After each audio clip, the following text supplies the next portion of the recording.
I'm hungry for some soup. Oh no, the pull tab broke. What am I gonna do?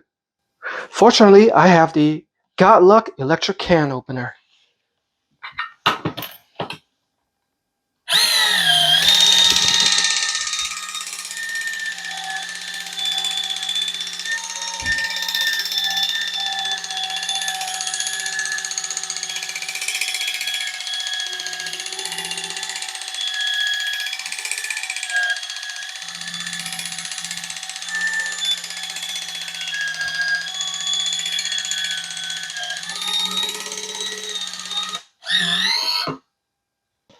So depending on the height of the lid, sometimes it can stick to it, sometimes it doesn't. All right.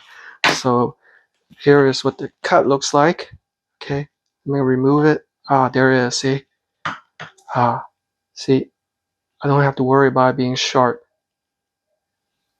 Now I have my soup right there. Now I can pour my soup to drink.